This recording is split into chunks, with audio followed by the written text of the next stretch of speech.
Hello, welcome to my live stream. Today is Friday, no, it's Wednesday, sorry. Today is Wednesday, the 14th of January. And so this is live, 6 o'clock. I come live every Wednesdays and every Fridays from 6 to 8 p.m. UK time. I'm a therapist and a coach, and I come here to talk about mental health, therapy, psychology, understanding human behavior, understanding why we feel the way we feel, why we do the things we do, why we interact with one another, the way we do, and how we can elevate our human experience by understanding the mind. And so I'm going to be here a couple of hours.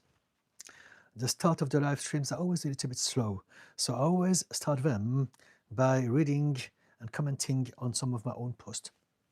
I do short and long form videos on YouTube. And so let's get started. Hopefully at some point some of you will understand what I'm about and we start to ask questions. First post goes like this. Being proud of its own ignorance is how people come across when they suffer from the Dunning-Kruger effect. The Dunning-Kruger effect is a cognitive bias where people with low ability in a specific area overestimate their competence. And so it's not that they're proud of what they don't know. We can't be proud of what we don't know. They're proud of the little that they know. In other words, arrogance is a personality trait that offers a propensity to suffer from the Dunning-Kruger effect. So we all have this. It's not just some people, but it's true that the more arrogant we are, the more we tend to have a propensity to display that cognitive bias. Another post goes like this. Unaliving itself is like jumping from a window because the building is on fire. It was never a real choice. So this is for those who judge people who ended up their lives and they said they were selfish, they chose it, they could have done something else, they could have thought about those who are remaining behind.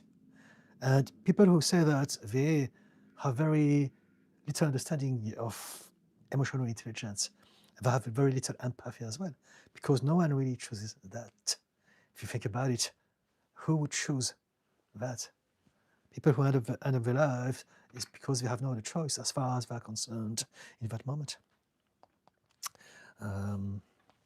And next post, a very short one. Anger is your body screaming that you're not safe. So that is for all those of us who have some issue with their anger. A lot of conditions create that. If you have some trauma or CPTSD that is not healed yet, that would be something quite common. And also borderline personality disorder, ADHD. There are so many conditions that get us to end up very, very on a defensive and reactive mode.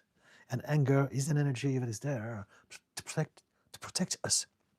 And so essentially what I'm trying to do is to show people that when people are angry, of course, it's not nice, but we want to understand why they're angry. Some anger comes for all sorts of different reasons. Sometimes it can come from a place of aggression, but even if it comes from aggression, it's still coming from a place of unsafety and fear. So of course, we need to keep ourselves safe. But if we can understand why people get angry, now we have a chance for a conversation afterward. We can help people. Anyway. We have FLK Ocean. Nice to see you. Thank you. Is there anything you'd like to talk about today? Just ask me. Until I have questions, I will just keep on reading and commenting on some of my own comments. Next one. If you believe that you are better than the kids of today, you have betrayed the kid that you once were by becoming what you hated. So what we don't realize is that we often, many of us, we turn into our parents. We turn into the grumpy old people that we hated back then. And we don't realize this because this is how we believe things should go. We should transform into those people. And we don't have to. We can stay young at heart and open-minded and realize that all generations are always slightly better than the previous ones, if only because of evolution. Right? It's not about comparing people's character. It's about understanding and appreciating that the whole point of us procreating is that we evolve, we get better and better every single generations. And so one of the things that the new generations are much better at, that is quite obvious, is empathy and compassion. So again, it's not all of them. A lot of people, I'm 55 myself, a lot of people who are from Gen X, boomers, older generations, are also able to be compassionate, open-minded, and kind. But I like to believe that as we're going forward, things are getting better as far as this is concerned. Harry Shaw said hi. Hello, Harry. Pumpkin Puff. Hi, Didi. How are you today? I'm good. How about you? Is there anything you'd like to cover, to talk about today?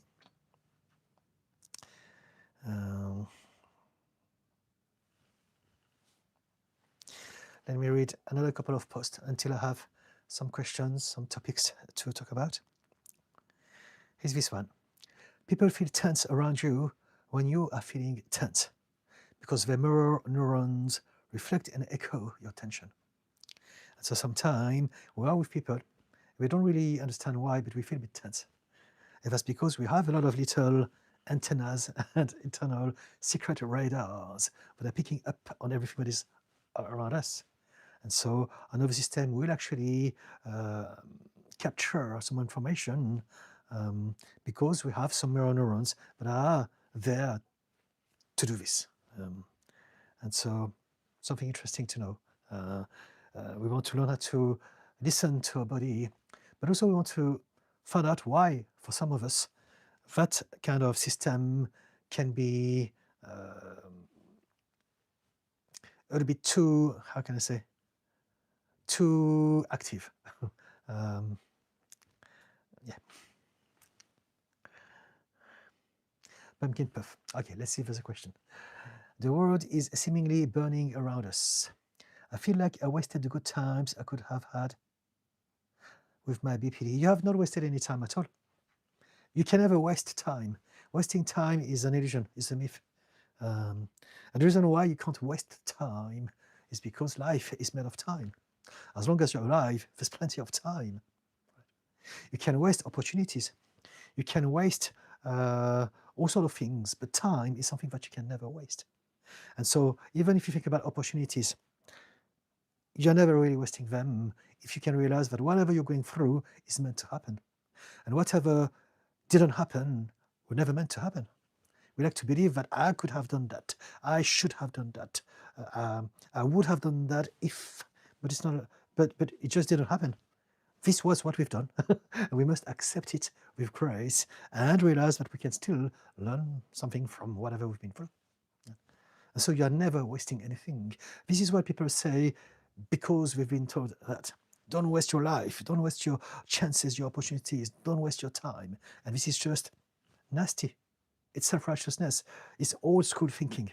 It's people are telling you, oh, you're bad. You should be ashamed of yourself. Don't be so lazy. Don't be so stupid. Sort of things. And they're just perpetrating a very, very unkind way to raise kids. Brings shame to them. We're never wasting our time. Everything about life is about exploring life itself. So all we need to do is to, at some point, if we can, expand our mindset so that everything we've been through finally makes sense. We all know that say, everything happens for a reason. And some people really hate that, but I really believe in that. I believe that everything happens for a reason, and the only reason some people are very angry when they hear that is because they either don't have the reason, they don't know, or because they don't like the reason. This is not what they wanted. It's not what the ego wanted. And so because of that, they're unhappy. But if you can accept that there's a reason that is higher, bigger than the confines of our expectations, projections, and ego, then we can see the reason as to why it happened or why something didn't happen. You're never wasting anything. Pumpkin Puff. I'm trying to be kind to myself, but it feels really hard when it feels like I'm always on edge of splitting. So you can't always be kind to yourself. You can only be kind to yourself when you can be kind to yourself. I hope that makes sense. If you're splitting, if you are stressed out, if you're overwhelmed, if you're angry, if you're in a state of rage, if you're in a state of anxiety or panic attack, you can't be kind. It's not possible. Remember, you have a program. So each moment you are your program and you must accept it.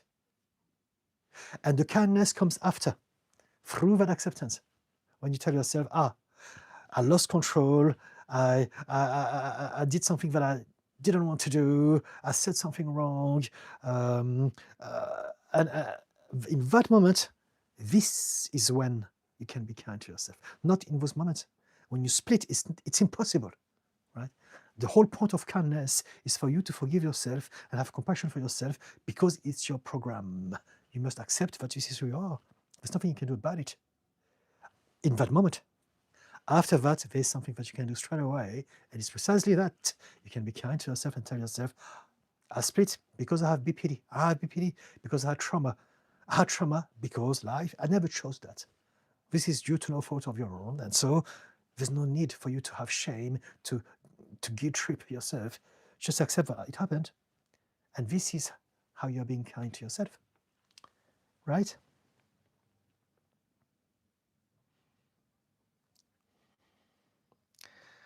Does it make sense? Pumpkin Puff. Pumpkin Puff. Everyone else is doing so much, but I have no desire to do anything but be. But that's great. It doesn't matter what others are doing. Just be. This is better than doing. Be. And then as you are, you will do the right thing at the right time based on who you are. Follow yourself. Follow your intuition. Follow your highest excitement. Follow your path of least resistance. It doesn't matter what others do. Whatever you do your life has got nothing to do with others, and others' life have got nothing to do with yours. We do this because we've been conditioned to compare, right? It's normal, but you don't have to keep allowing this as your normality. So everyone else is doing so much, but I have no desire to do anything but be. I'm still trying to learn who I even am. So with BPD, we don't know who we are. So you don't need to learn, discover, right? That's the difference. You don't need to find it. There's not a definition of you somewhere that is hidden in some cupboard. You discover it as you are walking that path, as you are experiencing things, as you are interacting with people, as you are being kind to yourself. But I'm still trying to learn who I even am, and I want to have the chance to actually do that. So yes, to answer your question, I think, right? Discover who you are. Your whole life is a journey.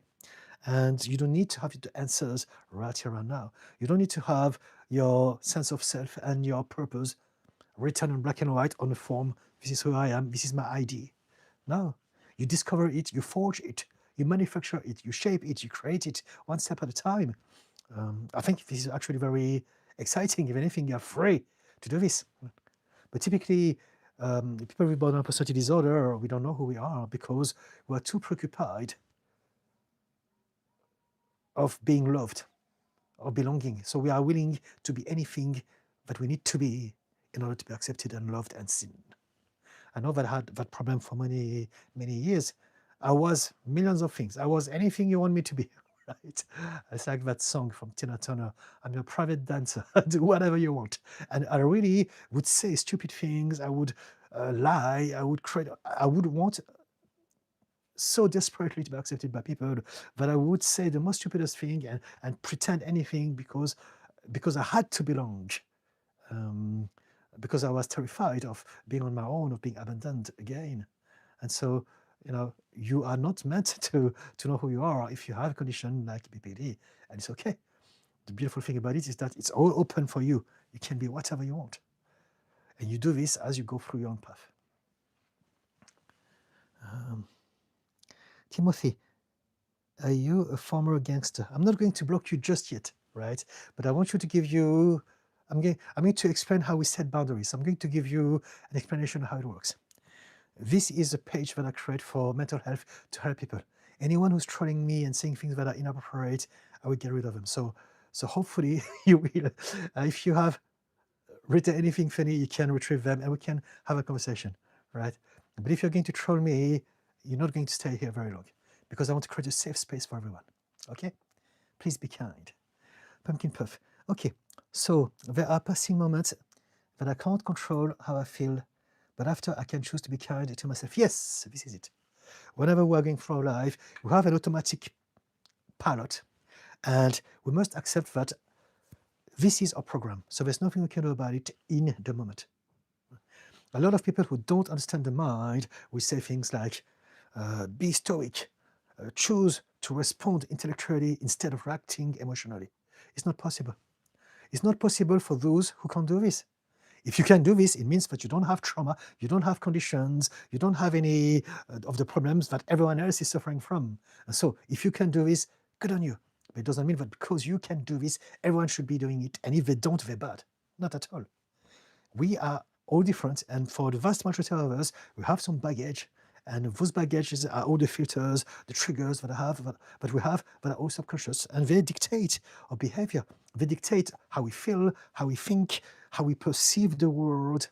Our very perception of the world and reality is down to everything that happened to us up till now. And so we don't choose anything in the moment.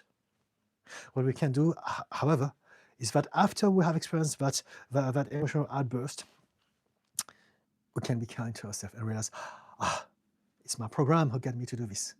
Now I want to change my program. It's possible to upgrade it. But the first thing you want to do is to be kind to yourself as opposed to telling yourself, what's wrong with me? Because when you do this, now you're creating more problems for yourself. Timothy, I have BPD too. Okay. If you want to talk about it, please. I'm happy to talk about anything. I'm here to take questions and give advice, information, suggestions as best as I can from my perspective, not only as a mental health professional, but also as someone who has BPD, ADHD, CPTSD, and bipolar. Pumpkin puff. Oh, I can just be how I am now, no pressure. Of course. It's not about you are what you are all the time anyway. We're trying too hard to be something else.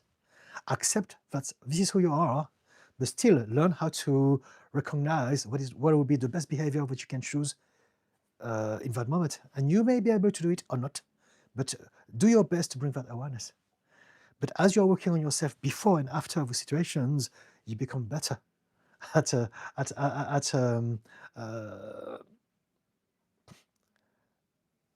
experiencing that moment better.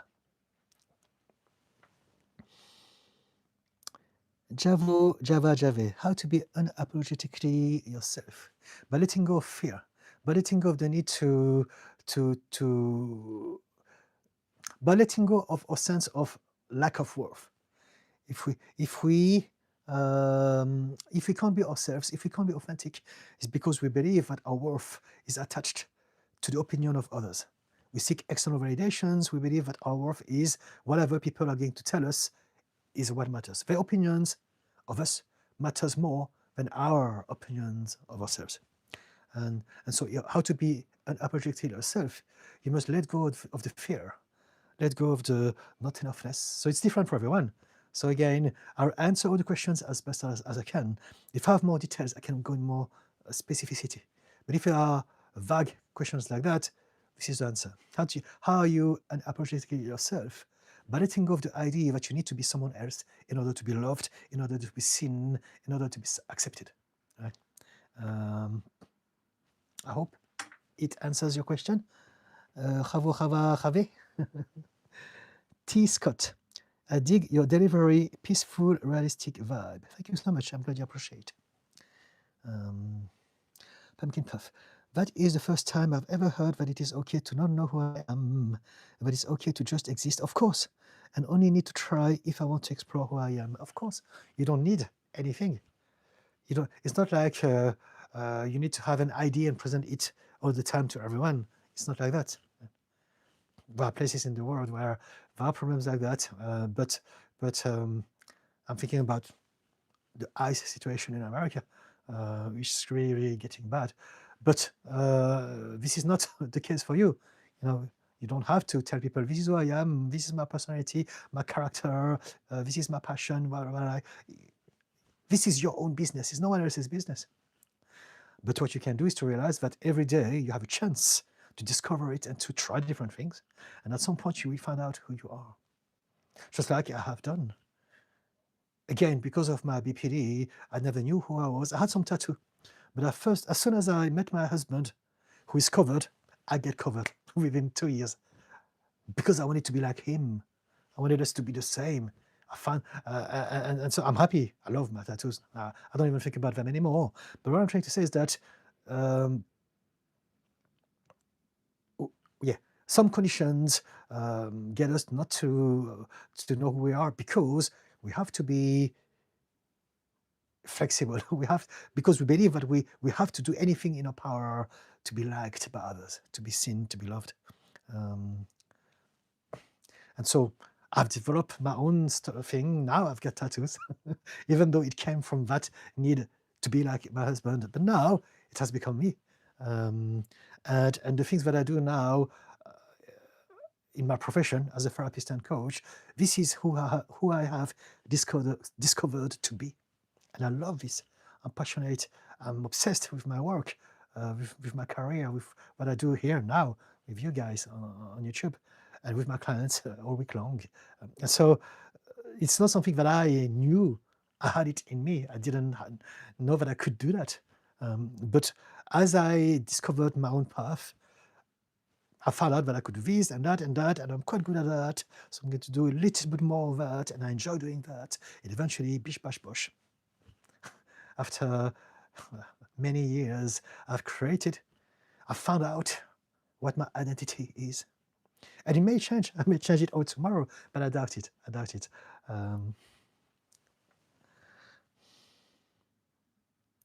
T. Scott, nice boundaries. I often feel guilt because I'm angry with the system. I try to stay in balance, but it's tough. So what system are we talking about? I often feel guilt because I'm angry with the system. It's okay. Don't feel guilt. I mean, feel the guilt and let it go. Feel the anger and let it go. You know what? If you're talking about the system, as in the political system, you have all the reasons, all the right to be angry. It is extremely frustrating to see the state of the world from a political perspective. And so be angry. Let's get that anger out. And don't feel guilty about it. You're expressing, that I like, that I don't like. Express it. Don't keep it inside of you. If you have any guilt, feel the guilt, but then let it out. Tell yourself, there's nothing for me to be guilty about. It's a terrible system, and we're doing all our best to survive and make the most in that system that is rotten. But some of us are working on making that system better, like what I'm doing now, and many others in their capacity. And you say, I try to stay in balance, but it's tough. And so it's important to understand that there's some balance. However, don't try to stay in balance. Do your best. How can I say? Sometimes if you need to feel angry, be angry. Sometimes if you need to feel helpless or scared, feel it. Accept it. It's okay to feel down. You are human. You are allowed to be human. And sometimes we need to cry. We need to shout. We need to feel terrible. We need to feel that nothing's going to happen. We are powerless. But then if we can accept it, the next moment is gone. And in that moment, okay, it was only a moment. Now I'm back to my place of mental clarity, and we can resume the things that we're doing, the things that make us happy and feel safe. Balance is a strategy that you want to do by understanding your lifestyle. And so I need to make sure that I do that, but also I need to do some self-care. I need to enjoy myself. So this will create balance, but you can't force yourself to be balanced. You can only organize and plan a series of actions that will give you balance eventually as a byproduct of the actions that you've taken. Right? In the moment, if you feel anything, it's important for you to acknowledge and process with feelings and emotions and let them pass through you. If you resist it with guilt, with shame, with resistance of any way, we're going to hold those energies back in our body and we're going to suffer from that. Especially when it comes to anger. Anger is that energy that is has such a bad rep. And if you can understand this, things will be much better. Timothy, the cure for BPD is kindness, sweetness, and love to yourself. So it is very important. Yes, absolutely. So it's not the cure, because there's more than that, right? Just that will be not enough. But it starts with that. I agree with that. If you can start how to be kind and how to love ourselves, it's a start. But if I have BPD, just telling that to someone will not make much difference. It seems very far away, the concept, to understand. But I'm with you. Self-love, self-compassion, self-forgiveness, self-awareness is where the journey of healing starts with anything at all, including BPD. Timothy, I had to get over BPD myself, no therapist or anything, except for the internet. DBT really helped me. All right. Are you sure that you're diagnosed with BPD? I'd say for most people, I don't think I've ever met anyone who healed himself or herself from BPD just like that. Because BPD, it's a personality disorder. So it's basically how you see yourself and how you see the world. Sometimes we have some traits that are maybe similar to some conditions. But it's like when people say everyone is a little bit autistic or everyone is a little bit ADHD or OCD or BPD, and it's not true. We have some trait, we can experience some things similar, but the difference is the level of intensity, the level of duration, the level of frequency. It's how much it's affecting your life. And so for someone to be diagnosed with BPD, it means that they're really having problems to regulate their emotions, to deal with people and relationships. And so I don't believe that, I believe that everything is possible. But I have never met anyone yet who just like that on internet fixed their BPD. If you did it, if you have been diagnosed and you did it, congratulations, you are 1 in a million. But we don't want to imply that it's possible to do it like that, because otherwise that will be potentially creating some false hope. It's very important to have some professional help. I deal with a lot of people with BPD, and I can tell you how very hard it is to deal with them. And the reason why I'm good at it is because I have it, because I fixed myself. As in, I didn't fix the BPD, I fixed some of the triggers that are affecting my life. Right? But it takes a lot to deal with someone with BPD or NPD, narcissistic personality disorder. All of those sort of conditions are very, very, very difficult to address from a mental health professional perspective. And I know this because all my colleagues send the BPD people in my direction because we can't deal with them. But Timothy, if you are serious, if you really have been diagnosed with BPD and you manage to do it on your own, congratulations, you're 1 in a million. Right down on you. Pumpkin Puff. Yes, I also mirror those around me. I feel like I'm always trying so hard to be what others want. Yes, and don't want to be judged as weird. Yes, yes. Oh, I remember myself, for years I used to say the most stupidest things just to try to get into people's good books. And I hated myself for that. I realized always how pathetic I was, but I just couldn't help because BPD. Jen Stevens, one of the hardest things to learn is truly understand and learn oneself. Good afternoon, question. Good afternoon. Question. I am an all or nothing kind of person. How can I stay to find in the middle of myself? You can learn how to get your brain, your mind to be more flexible, to be more agile. So it's a skill, right? You want to change mindset. You want to realize that the vast majority of us, we live in a black and white world. We think in black and white, this or that, right or wrong, good or bad, true or false, righteous or sinners, or those sort of things. And because of that, now we're going to be reacting to everything. Someone's going to say something, you said that, so it means that.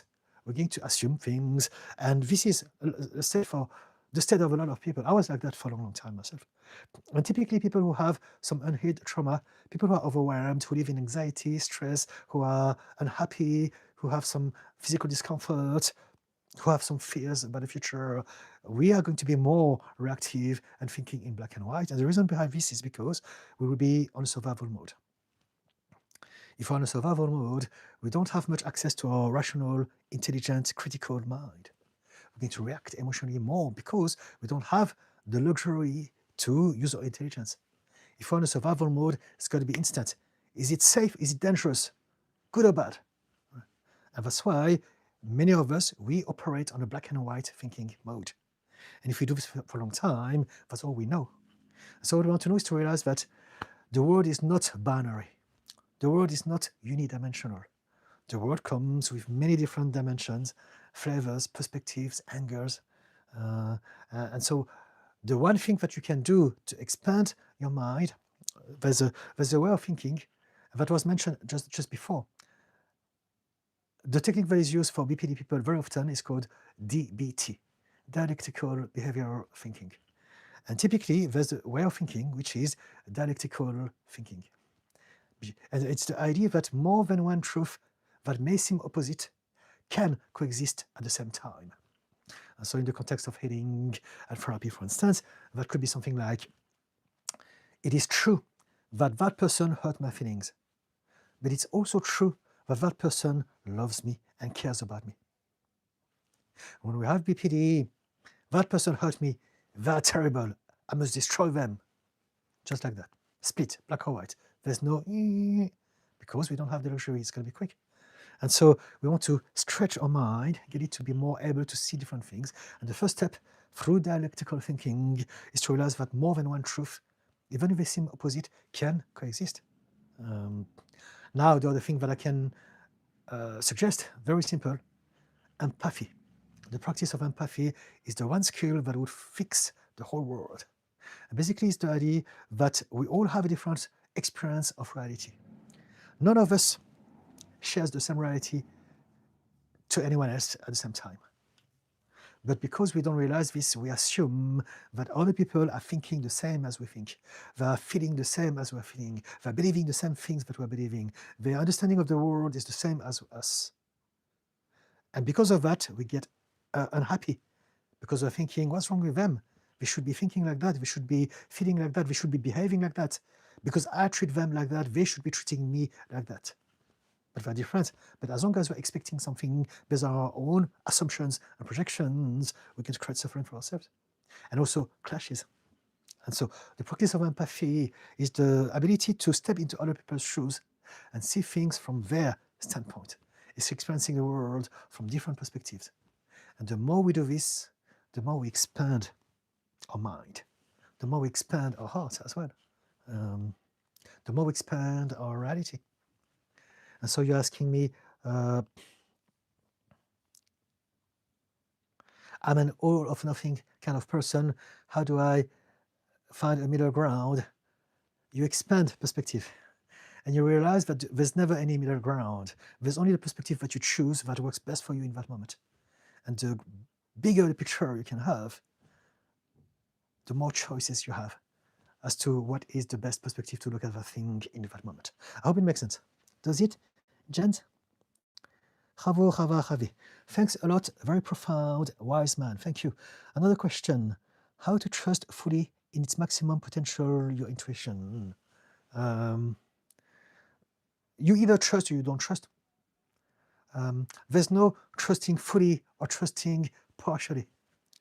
There's trusting or not trusting one moment at a time. So basically what it means is that life is made of time and time is made of moment. And each moment is different. We follow each other.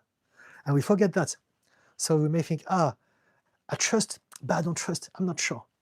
That's because in one moment you trusted, and the following moment you didn't. And the following moment you trusted again, and the following you didn't. So now you're confused. Do I or do I not trust? And so the reason why you are fluctuating is because you have different parts within you. You have many different versions of you inside of you. Some parts of you trust that thing. Some other parts didn't trust that thing. So what happened is that in that moment, there was a part of you that trusted your intuition. And so you have that experience, I'm trusting my intuition. But the next moment, you have another part of you that hijacked this moment and said to you, intuition not good. That part of you is suspicious. It doesn't trust intuition. It relies on logic. It relies on facts, on track records, on template. So now you're having a kind of internal clash happening. But it's only because there's a different part of you that has hijacked that moment. That's it. And so if you can realize that you have different parts, for in one moment, there's a part of me that trusts the universe, trust my intuition, trust myself. I believe in myself, I'm confident, I feel safe. And the next moment, there's a different version of you that comes up and says, no, throw this, just 1 second, please.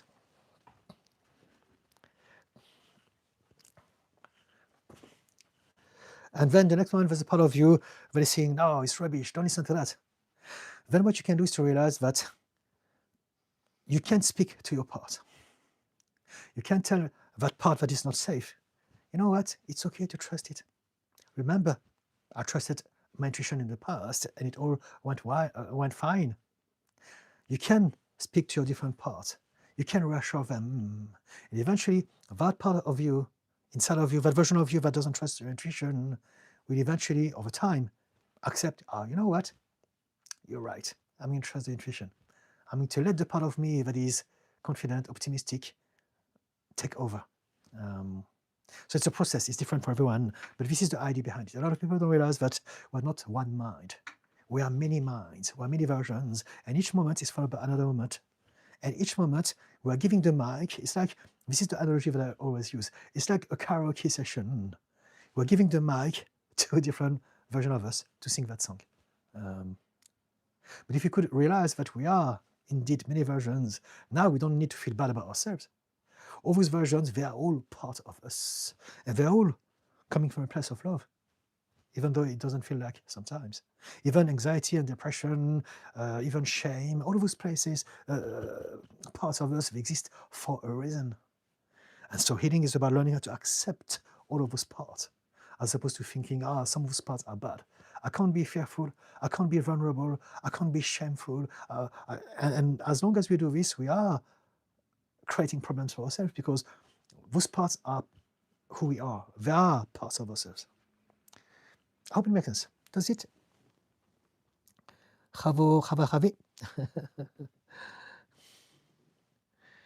Pumpkin Puff. Thank you for the little heart. What if we don't have a future because of how the world is right now? It doesn't matter. You don't have a future anyway. You only have now. The future that you have is when you think about some imaginary stuff. The past and the future are just something that you are entertaining in your mind. We only have now. That's all we have.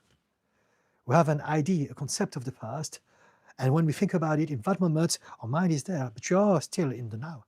And it's the same thing with the future. Whatever fears, worries, anxiety you may have, it's about an imaginary place that you will never arrive to. You're never going to arrive to the future.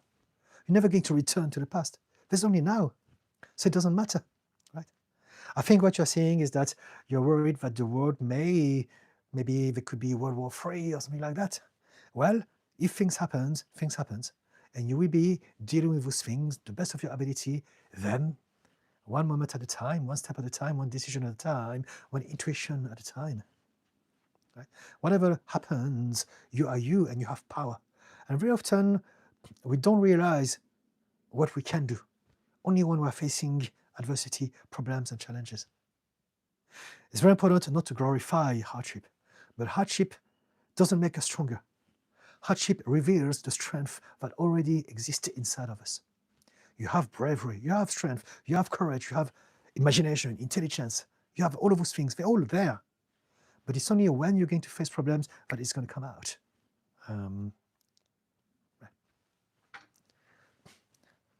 Does it answer your question, Pumpkin Puff? Thank you for the little hearts.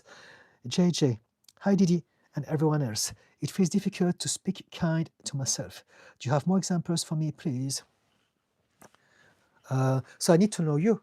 I need to know what is it that you are telling yourself about yourself that is unkind? What is it that you're thinking about? And we can address those things case by case, thought by thought. Being kind to ourselves means having a positive self-talk, which means not allowing the negative self-talk anymore. We're unkind because we've been exposed to people who are not kind to us, and their voice has stuck into our mind, and it's just there. And we forget that it's not our voice, it's their voice echoing people from the past. Some people may have told us that we're not enough, that we're not worthy, that we're not lovable. And because they said that to us, we are still holding those thoughts in the back of our mind, and we think that we're thinking it. But you're not thinking this, it's not your voice. You were born self-loving. They made you forget that you are lovable, that you are amazing, that you are capable, that you are worthy. And so how do we speak kindly to ourselves? Tell me more about yourself, please. JJ. T. Scott, I am in the US, vibe is no bueno, yeah. Difficult to not feel the ugliness, high frustration with meritless authority. So I got a clue for you. I've got a tip for you. And I know that it's not easy, but focus on those who are doing good. So let's take the example of eyes. A lot of terrible things happening. However, a lot of people are fighting back. I saw someone who just like 5 minutes ago, I was on social media, someone who released all the files of 2,500 ICE agents out in the public. So there are people fighting back. Focus on the resistance, right? Focus on people who are taking videos, who are speaking out, who are creating content, who are raising awareness of those things. People who are risking their own safety by protecting some people. This is the place you want to focus your attention on.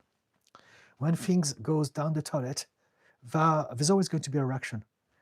People are people. There are people who are doing good, people are doing bad. It's always going to happen. The worse the bad people, the more goodness you receive from the good people, the more courage you receive from them. I saw a post from Billie Eilish speaking out, all sort of things happening. And to me, this is where we want to put our attention on. Is it true that there are a lot of terrible people in charge of the government in America, in the UK, in many parts of the world? Yes.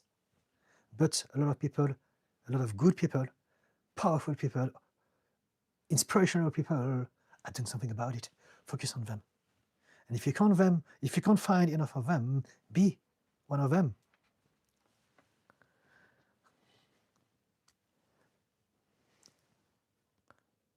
Does it help? Timothy, I recommend PIAI for anyone who doesn't have a friend to talk to. It's a nice AI curated for people going through shit. Okay, all right.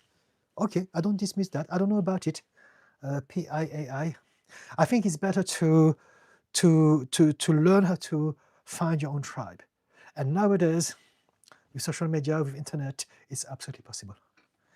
AI, I think it's a little bit tricky because you know that it's not real.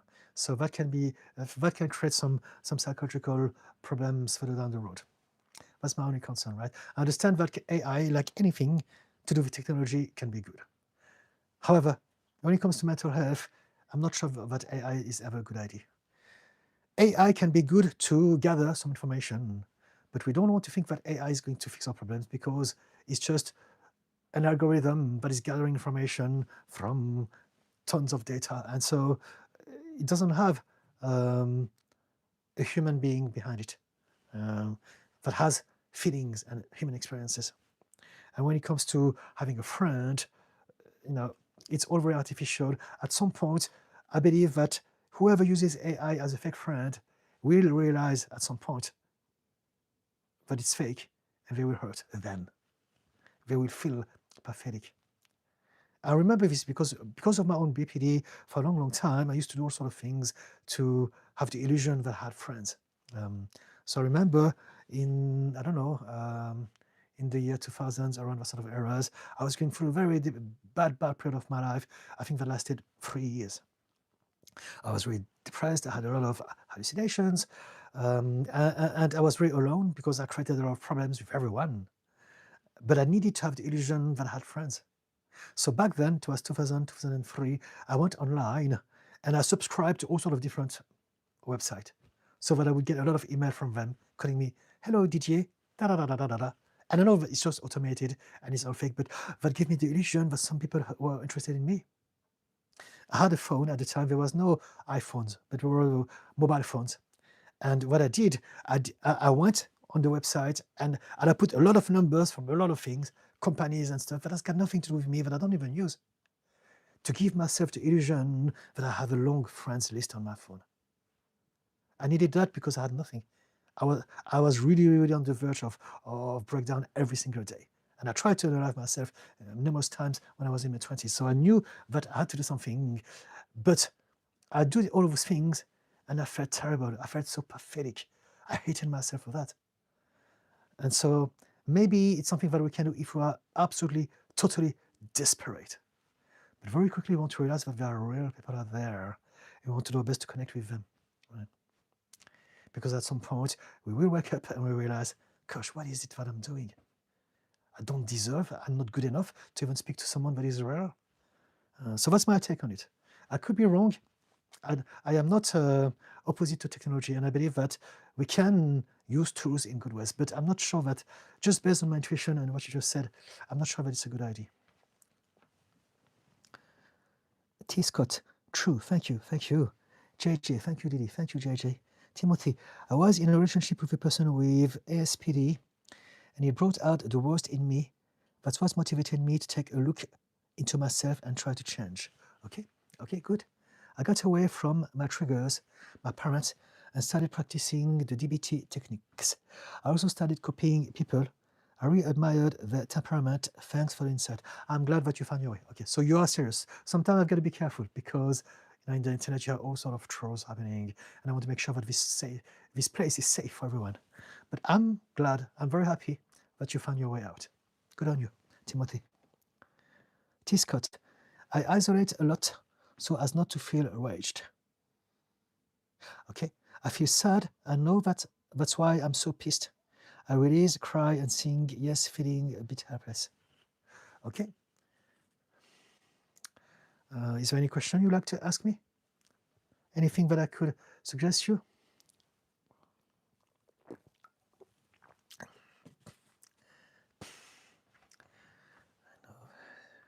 So you're already doing some things. You say, I release, cry, and sing. So at least you have that understanding, which is something, right? Tell me more if you want. Martin Liz, thank you for sharing your profound knowledge. Thank you, Martin. Jen Stevens, thank you so much. That was very well explained. You were spot on with all you said, and I will definitely start to apply some empathy into things, as I've been told by others. I lack that. Thank you. Okay. So you think you're realizing that you lack empathy. Okay. You know what? This is beautiful. Thank you so much. If you can realize this is the hardest thing to do, to realize that we lack empathy, because we have something called the ego that exists to protect us from criticism, and it's automatic. And for many of us, we will never even realize that it exists, that it's there. But if you can somehow bypass your ego and realize that indeed, maybe I'm not as empathic that I could be, it's a beautiful level and demonstration of self-awareness. Well done. I had that awareness myself. I had very little empathy for others because of my own trauma. And I had to learn. And now I've become quite good at it. But it was really a learning journey. I had to first learn how to be empathic from a cognitive perspective, and then from an emotional one. And then finally, the final stage is from a compassionate one. There are 3 levels of empathy: cognitive, emotional, compassionate. Cognitive is understanding from a conceptual perspective what others are experiencing. Emotional is feeling it. And it's not necessarily connected. We can feel things without realizing, understanding why. We can just feel. And compassion is when we are, so different level, we may have 2 or just one of them, or different ratio. And compassionate empathy is when we want to help others through that understanding. Um, who are you? Oh, hello, who are you? Hey, Didi, nice to see you. How are you? I'm good. How about you? Who are you? I am struggling because I feel like I'm losing someone I love. I used to be the trusted person, and now we've got to know someone else within 2 weeks and tell them everything they would normally tell me. Ah, all right, okay. Like problems, secrets, etc. They barely talk to me anymore. Okay, okay. Accept that we're all different and we all change, and accept that people are in your life to share moments, but they don't belong to you, and you belong to them either. So we don't own anyone. Because we have some experience with someone doesn't mean that we have exclusivity, and it doesn't mean that they will always be kind or loving to us. We can change. We can change. A lot of things can happen. And so accept that there's not a single relationship in the world that is going to be forever and always good either. And so what you do, you accept that what matters is not the person, is the moment. Accept that you have had some good time together. You may have someone in the future, you may not, but don't expect them to behave in certain ways because they've done it in the past. Expectations are the problem. Accept people. If you want people in your life, you want to accept them the way you would like them to accept you, right? And so don't have expectations. Work, I know that it's not easy, but work on letting go of the expectations. But you know what? They do what they want. It's going to sting. It's going to take some time. But what you can do is to reframe how you see interactions and relationships. See people like the whole world is your potential friend. And you can share moments with all of them. You can learn and grow from every single relationship. Even if it's 5 minutes, sat down with a stranger on the park on a bench, talking about life randomly. Even that can be something. And those are some principles borrowed from Eastern philosophies. Non-attachment. Accept that people are free. Let them be. And they may get back to you. They may not. They may become terrible people as far as you're concerned. It doesn't matter. Because what matters is the moments that you have spent together. And at some point, you will meet some people with whom it's going to be natural. It's just going to happen. And it's okay. Again, because of my conditions, it's something that I struggled a lot with in the past. I had a lot of expectations put on people because I was super desperate, super clingy because of the BPD, right? But I had to learn the hard way, but I've learned now to give people freedom because it's also the freedom that I would expect from them. We're all different. We never know what's going on in their head. Whatever they do doesn't necessarily mean anything about you anyway. You know, they may talk about something to someone because of X, Y, Z, and it's okay. So yeah, let go of the expectations, accept people as they are, as best as you can. And remind yourself that the world is full of people. So if you see someone a bit less, then go and see other people, right? You have a whole world at your availability, at your reach. Does it help? Who are you? Pumpkin Puff. Hardship only reveals the strength that was already inside of you. I really like that, and I'm going to write that down. Thank you. Gosh, I'm behind. So just so you know, guys, this is live, and I address every comment. But sometimes I can spend a lot of time in some comment, and I don't realize that people have been asking me a lot. So I will come down, and I will address every single comment, except for the trolls, of course. Who are you? How do I deal with this still? BPD is killing me. They were my person. Okay, so I forgot that you have BPD. So if you have BPD, it's going to be impossible. Because this is what we do. When we have BPD, we have a favorite person. And when that person is amazing, we are very possessive. So the problem is not your attachment with that person. The problem is the BPD, right? So work on your BPD. And realize that whatever you feel about that person is what your BPD is telling you to feel about it. I hope it makes sense. The attachment, the infatuation, the limerence is all to do with, it's a symptom. It's not the problem. The problem is your BPD. So I can talk about this if you want. Pumpkin Puff. You're right, though I'm just always nervous about the what if. I once thought I wouldn't even live past being thin, and now I feel like I'm running out of time. I was the same. When I was, I thought that I would never get older than 19 or something like that. I remember this. And so, yeah, there you go. T. Scott, true. Good man, truth. I'm lying in bed most days. I don't have the motivation to do anything. When I'm well, I do painting, wood carving, and going to the gym. But in the last 2 months, I just want to sleep as much as I can. Okay, that sounds like depression to me.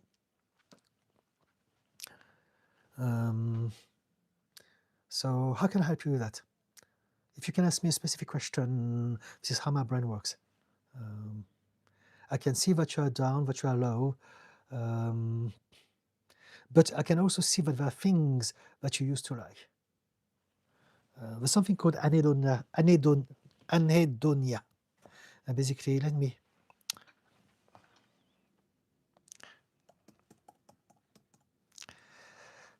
I don't know how to pronounce it. Anhedonia is the inability or reduced capacity to experience pleasure, interest, or joy in activities that we once found rewarding. So there are all sorts of reasons as to why it may happen. Did something happen? Have you always been like that? We can talk about this, but I need to know a little bit more about yourself, please. T. Scott, this is helping. Yes, okay, fantastic. Thank you. I need to find a tribe for sure. Yeah, there's a lot of people out there. Find them, or let them find you by showing the world who you are. That's what I'm trying to say, as opposed to masking and trying to be normal. Reveal yourself to the world, and suddenly, out of nowhere, you will see a lot of people just like you, reaching out for you. Chris Hilton, hello. I love listening to you, Didi. Thank you. I appreciate you very much. Thank you for being an amazing part of my journey. Fantastic, thank you. So grateful. I'm coming up to my 61st birthday. Happy birthday in advance. Been in the dark for more than 60 years. Happy. Okay. Well, it's not that you've been in the dark. The way that I see it is that, yes and no. I understand what you mean. But maybe it was part of your adventure. And you have many more years on this planet. And so I think that the darkest, the start of a life, the brighter the remaining. So there is a trade-off. Kenzie Smith, oh, hello. Gratitude for this opportunity to gather in a safe space, to be vulnerable and learn. The other day, I saw a video short from you that I couldn't understand. It was about men that say not all men. All right, okay, let's talk about this. So let me try to find the videos so we're on the same wavelength. I don't view ones of them, so I don't remember all of them. I'm going through my notes. Not all men, where is it?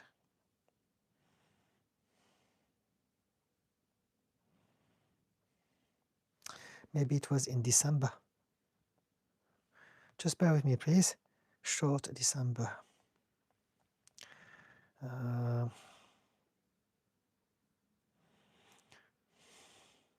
I think it started with men who say not all men.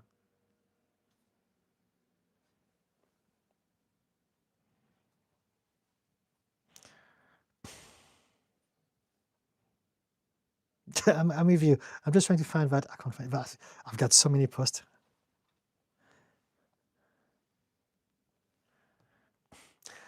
I think it was about projection. So basically, I'm trying to remember what I've done. Let me try one last time in January. I think it starts with men who say not all men. No, it's gone. Okay, let's try to remember. Men who say not all men say not all men to protect themselves. It's a projection. So basically, the reason why some men say not all men, is because there's a subconscious part of them that recognize that this is how we feel about women. This is how they think about it as well. And so by putting it, so the scale of being seen, that's why they're protecting, as opposed to saying, you know what, of course, it's not even that. No one ever thought that it was all men. And so for a man to say not all men, it only means that they want to protect themselves. And so what do they have to protect? You have to protect the fact that inside of them, there's a part of them that actually agrees or maybe support or recognize some of their habits of thought and behavior in regards to women. So that was what I was trying to say, I think. Does it make sense, Kenzie? Again, it's all happening at a subconscious level. A lot of people don't realize this. They don't see themselves like predators or bad people. But maybe the part of them who objectify women, or maybe in the past have been vulgar and promiscuous and unkind to women, disrespectful like that. And so because of that, they feel the need to protect themselves. Does it answer your question, Kenzie? T. Scott, you have already helped so much. Fantastic, thank you. Equinox Studio, I absolutely love your videos. Fantastic. Thank you for your contribution always. Thank you, Equinox. Timothy, at Who Are You? That's called a favorite person. It's a hallmark of people with BPD. Yep. The cure for this is to create healthy boundaries with them. Sometimes you can feel like a part of them lives with you. Okay. T. Scott, I feel as though my empathy is drained. Need to work on boundaries, maybe. It's difficult for me to keep individuals in my life as I get annoyed with the culture and the programming runs so deep. You don't need to keep everyone in your life. Just keep the right people. And the way you can find out who are the right people, listen to your nervous system. It knows which people are better for you. But again, if you have conditions, that makes everything more complicated. Scott, then I become an asshole and lose people, maybe not the right people for me though. I thought that too. This is pretty cool. Okay. Okay. Z. Hi Didi. Hello Z. T. Scott. Martin. Men who say not all men do this. Yeah. So are you confirming what I said? Or are you trying to remind me of the post? Khalil Me. I'm going through a breakup after a relationship that lasted a year and a half. My love for her was deep, truly deep. I believe I might have attachment issues as well. The breakup wasn't our choice. It was due to her family's strictness and the limitations they placed on her freedom. What should I do with all those emotions? What would you advise? Do you think there's a future where I've moved on? It was due to her family's strictness, so I read that already. And found happiness again. I'm heartbroken over her, but the circumstances were bigger than us. I'm 22, male. Thank you. Okay. Well, sometimes things don't happen in your life. Accept it. You are 22. You have a whole life ahead of you by millions of people. So things sometimes happen, sometimes they don't. We suffer because we believe that things should go our way all the time. And it's a very basic, simple, common, unrealistic belief that we all have, at least at the start of our life. Just accept that sometimes it doesn't happen. That's it. And I know that it's not that easy, but it's pretty much the idea behind it.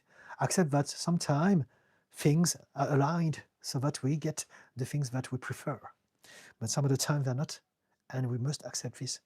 As long as we are clinging on to the idea that it's still possible, even though it's not happening, we're going to create suffering for ourselves. Now, if you really feel that it's the most important thing in your life, do what you have to do to make this happen, right? Jump on a white horse and go salvage your princess from the top of the tower. But if it's not possible in any which way, accept it.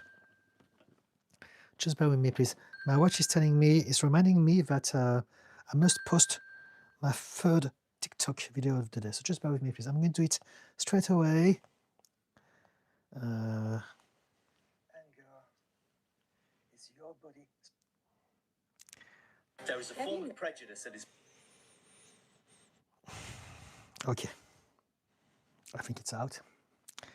Just let me check that I have disarmed my alarm so it doesn't ring again. Okay, now it's done.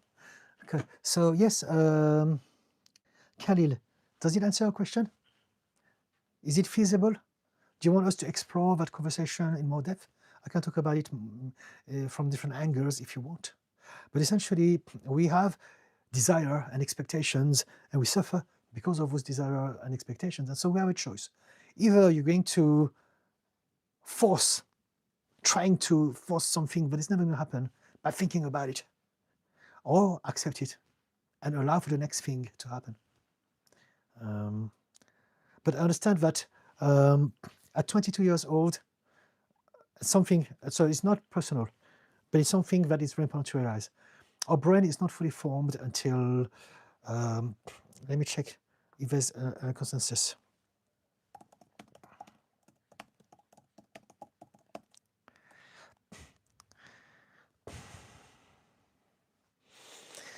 Let's say mid-20s, right? So maybe you're there, maybe you're not there yet. But the brain is not fully formed until our mid-20s. So what it means is that the first part of your brain that forms is the emotional part. And then, at the later stage, is your cognitive ones. And so what it means is that we are more emotional when we are younger. Unless we have trauma, but we all tend, physiologically, to be more impulsive and emotional when we are a teenager and early 20s than when we start our 30s and so on and so forth after that. Because the part of the brain that is in charge of basically telling our emotional part to chill is not fully developed. So something that you may want to be aware of. So again, we all go through that phase. It's not dissing you, looking down on you. It's really something that is important to realize. And this is why a lot of people in their teenagehood are very, very enthusiastic about what they're doing. Some of them can be genius and start revolutions, or be very passionate like Romeo and Juliet. But that's because we tend to be more emotional. The emotional part of the brain is fully developed, but the cognitive part of it, the part of the brain that is there to tell the emotions, it's okay, just chill, is not fully developed. And that's why maybe it may be harder for you to experience that breakup than if you were maybe in your 30s, 40s, 50s. Something to think about. Now, of course, if you have conditions and trauma, then it's a whole different conversation. But I'm just talking about how we all are more emotional in our teenagehood. It's a very difficult part of our existence because we are fully emotional, but not fully cognitive. This is why so many people struggle with the kids when they are teenagers. And that goes up till in mid-20s or even 30s, depending on individuals.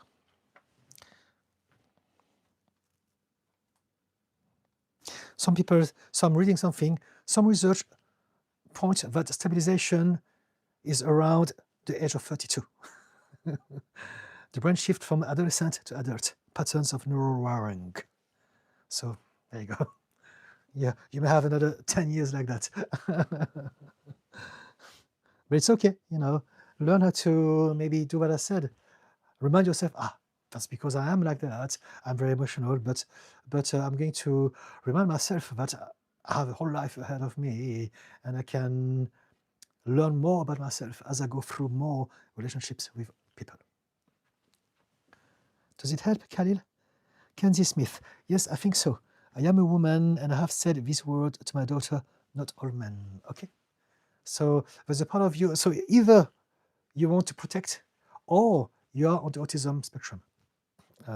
Some people who are on the autism spectrum, they need to state the truth. It's very, very black and white, not all men, because they don't realize that for most people, we understand that nothing is absolute. So no one will ever contemplate the possibility that all men. But if we have an autistic mind, we got to be precise, not all men. So I think you are on the spectrum of autism, aren't you? If that's the case, that will explain that, yes. Those are the few rare, extremely rare exceptions. For everyone else, when people say not all men, it's a protection. Martin, thank you for the little heart. Martin, I find the idea of giving yourself an illusion very interesting. What do you mean by giving yourself an illusion? Are you referring to one of my videos or not? We can talk about this. I published just today my weekly long-form video on YouTube, and it's precisely about the lie that our brain is telling us all the time. So check it out. It's called "Don't Believe Everything Your Mind is Telling You." And on the thumbnails, it says, "Your brain is lying to you every day." So maybe you're referring to this. Check it out. It's 8 minutes, and basically I explain how we don't realize that our brain creates a reality for us that is actually only an illusion based on XYZ. We can therefore change our reality by upgrading that program. Pumpkin Puff. I love how you explain things. You are very wise. Thank you. And then you say something that makes me laugh. That's enjoyable. Thank you. Okay, I'm glad that you appreciate my delivery. Martin, sometimes I think I buy guitars to give myself the illusion that I actually play the guitars, but I don't. I just collect them. Okay. All right. Okay. Guitars are great. I used to play guitar myself. I was a musician. I came in London to become a rock star a long while ago, a couple of times. I don't play anymore, or at least not for now. And so, even if you just collect them, they're a beautiful thing to have, but I'm sure that you can spend some time doing some stuff, and it's still something. Kenzie, in my family of origin, woman or being a woman is not valued. Okay, I get it. This is the case in most societies. Most societies are patriarchal, and it is a problem. And this is what we're trying to do, many of us, speaking out against that, to change the way society is structured and designed. Women, non-binary, we're all sentient beings. We all have the same value, and we should have the same opportunities and the same respect in a modern society. Yuli, for neurodivergent people, it can even take to the late 20s to early 30s until their brain has fully developed. Yes, okay, yes. Yeah. So I just found out up till 32, according to that. But I'm sure that it's different. For some people, it may be even 35. I don't know. We're all different. But yes, absolutely. Yep. Oliver Nisbet. Hi, Didi. Really love the short form 10 minutes videos. All right, okay. You mean my long form? Because I do a lot of shorts. In comparison, they're longer. Horizontal, you mean, right? Thank you. I'm making my way through them. Would you ever do one on self-sabotage? Yes, I can absolutely do that. I do that. Okay, next week. Unless, because the one that I've done last I did ask at the end of the video, oh, would you like me to tell me more about how to reprogram your mind? If you say yes, I will do that for you. If not, I'll do something else. So depending on whether there are comments on that video, I will do one on that topic or yours. If I don't have anyone asking me for more, I'm more than happy to do a video about self-sabotage. It used to be, it still is, one of my specialisms as a therapist. So self-sabotage is a big term. What do you mean self-sabotage? What do you call self-sabotage? Are we talking about procrastination? Are we talking about your inability to say the right thing in romantic settings? What sort of sabotage are we talking about? Is it your inability to keep away from food? Are you overeating? If you want, even though you want to have a healthier body, there's a lot of different ways we can look at it. If you can tell me what self-sabotage means to you, that will give me a better idea as to what sort of video to create for you next week. And thank you for mentioning this, Oliver. I do need some inspiration. So if you guys have anything you'd like me to talk about, just suggest. Khalil, yes, sir, it is. But she feels scared to take a move to make our dreams real. And I can accept the idea of breaking up with her, but I still worry about her and about what she's doing in her life. I don't want her to suffer. I just want to be with her and protect her from all of that. Thank you for replying, sir. Okay. So you have different feeling, different moments. There's no right or wrong answer. What I'd say to you is listen to your intuition, and whatever your intuition is telling you to do, follow it. It may tell you, go for it. Be like Romeo and Juliet. Get her and run away on the horse, away on the horizon, away from those evil people who don't get you, right? And it may get you into trouble, It doesn't matter. This is your life. You may learn something along the way. You may discover something. Could it be related to the relationship or not? It's about following your intuition, because we're in this life to find out who we are. And we can only be doing this if we allow ourselves to be what we're meant to be. So listen to your intuition. That's my advice. Now your intuition may tell you, don't go for it. It's too much at stake. I can't deal. It's too much that I can deal with. And so in that case, don't do it. Don't listen to your head. Listen to your intuition. That's my advice to you. Your head is going to be a lot of different conflictual information. There are different people in your head. They're going to say, don't do this, do that, and now you're going to be confused. If you listen to your heart, to your gut, to your intuition, it's the best way to go through your life. Because no matter what happens, it's something that you were meant to be doing, and you will learn and grow out of that doing, whatever the outcome of it. Thank you for the heart. Martin, thumbs up. Kenzie, I'm autistic. Yes, okay, so I do remember. So there you go. So that's because your mind is very literal, right? And so these are the exception. There's always an exception to the rules, and this is it. But if you're not on the spectrum, people who say not all men, they do that because they are trying to protect something. Kenzie, you just made me cry. Thank you. All right. Did I make you cry out of laughter? I hope so, if you say thank you. Martin, which one was your favorite guitar? I'm a huge fan of Gibson. So I had many Gibsons. But now I don't have any guitars left. I've got one electroacoustic. I've got a ukulele, but I don't even know how to play because it's not the same chords. I didn't know that. And so Gibson, I had many of them throughout the years. Now I sold them all. I would love to have some Stratocasters, Fenders now, because I like the sound of it. So I'm not anywhere near playing music, but at some point I would love to have a collection of guitar again. A Gibson, a Fender, or maybe a few of them, Rickenbacker, I don't know, there's a lot of them. They are beautiful objects to have, even if we don't play well. For me, I don't collect things. I'm not materialistic at all. I like things to be useful. But if I was to collect something, that would be musical instrument, as in guitars. I would also play them. That's why I don't have any, because if I have any, I would have to find the time to play, and I don't at the moment. So. Pumpkin Puff. Oh yes, I'd like to also talk about self-sabotage. I have horrible procrastination. So for you, it's procrastination. So it's a big topic. I can absolutely talk about it. Yes. JJ, thank you, Didi. It's a pleasure listening to you. Would you do a self-sabotage video about the topic procrastination? Okay. So now we have, is it 2 or 3 people who wants to talk about procrastination? Yes. You've got Oliver, you've got Pumpkin Puff, and JJ. Okay, procrastination it is. Next video, I will start to write the script sometime tomorrow, and then I will record it to put it out next week. Thank you. Oliver, I meant just an explanation of what self-sabotage is. So this is it. There's not one self-sabotage.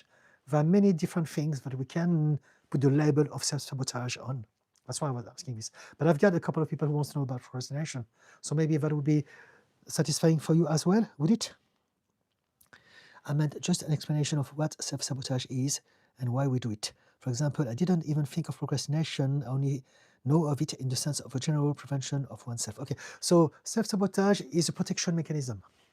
We self-sabotage because there's a part of us that believes that that thing that I want to have is not safe. And so that part of me is going to protect myself from getting too close to that thing. So if I believe that love is dangerous because I didn't have love in childhood, now I'm going to ruin all my dates by saying the wrong thing because my subconscious mind doesn't want me to get too close to love. Or maybe I need to attract only people who are difficult, problematic, unavailable. Because my subconscious mind knows that those people, they will never be able to give me the love that I think is dangerous for you, for me. It can be money, it can be health, it can be success. It can be being seen, whatever it is that we think that is dangerous. We may think cognitively, I want that thing. But your heart is thinking, no, this is bad. And so your heart will win, your body will win, your nervous system will win. And this is what self-sabotage is about. Procrastination, laziness. This is why I don't believe in laziness. All of those things and more that are holding us back are systems that are there to protect us from something that our mind thinks is dangerous. This is what self-sabotage is. This is why I want to know, what do you mean by it? But maybe I can do a general one and then one about procrastination. I don't know. Tell me, guys. Oliver, the video on projection was very enlightening. Okay, thank you. I'm glad you appreciated it. So I was looking for something similar to that. Why we do it, how to stop yourself, what it stems from. Okay, so basically what I just explained, right? But maybe over the course of 7, 8, 9 minutes. Oliver, and yes, sorry, I meant short form when compared to a live stream. Yes, thank you. Boycotto, oh, hello. I still can't get out of the house. I avoid leaving, and I know it's gonna get worse because I'm getting used to it. What to do? Okay. So I remember you. So you suffer from depression, right? All I can say to you is that sometime we hit rock bottom, and the best thing that I can tell you to do is to just do your best. Just chill. Just feel. If you feel like shit, feel like shit. If you feel sad, if you feel angry, if you don't feel anything, just be. Just be. You don't have to do anything at all. There's a time and a place for everything. There's a time and a place. There's a time where we have enough energy to be able to do something. There's a time where we have enough inspiration and hope to try to do something. And there's other times where we can't. If you hit rock bottom, if you suffer from depression, maybe you're going through a phase where there's nothing you can do. And so there's still one thing that you can do, is to add less pressure on yourself by reminding yourself that you have nothing to do. You don't have to do anything. Just stay alive. Just make it another day, whichever way you can make it. So we're talking about guitar and music with someone else before. That's a great way to do this. Listen to some music. Do things that makes you feel a little bit better or a little bit less worse in this moment. Just that, nothing else. And then every day brings new energy, new hopes, new inspiration, new options. If not today, maybe tomorrow. If not tomorrow, maybe after tomorrow. Just stay alive, and at some point, you'll have a little bit more energy, vision, mental clarity, hope. Maybe you meet someone, maybe you hear something, maybe you feel something. And then in that moment, you may have a little bit more energy to, maybe I can do this. And in that moment, do that thing. But if you can't do this, don't. And the least that you can do is to let go of the added pressure. I must do something. I must change. Appreciate, accept that this is it for now. But also remember that life is made of time and nothing lasts forever. So even your state of depression, your state of inability to feel or move or do anything at all, it's temporary. Nothing lasts forever. Yeah. Does it help at all? Pumpkin Puff. Yeah, I appreciate your input on that. I have a habit of burning everything around me, but I will get burned out and not do what I need to do. Okay?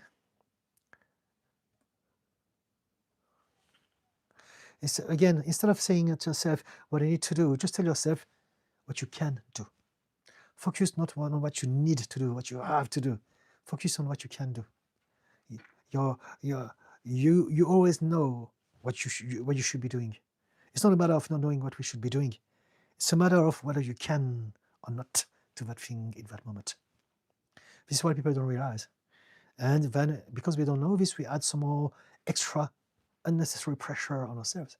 I must do this. You must do nothing. Just be. And then when you can do more, you will do more. People underestimate their own emotional, subconscious, and cognitive intelligence. We have a lot of intelligence going on, but are looking after ourselves all the time. We need to give credit to them. We don't need to be in control of everything. We can just surrender and allow for the universe to do its job and to support us.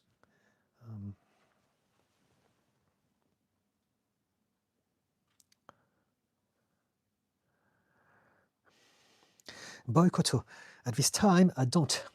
But I gotta do something, otherwise I'm not gonna improve. It's getting late.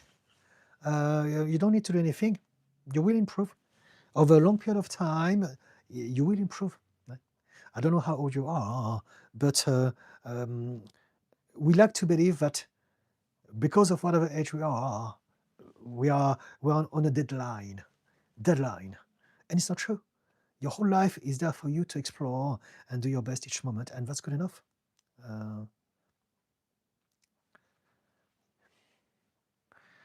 As long as you stay alive, as long as you keep going, things will get better.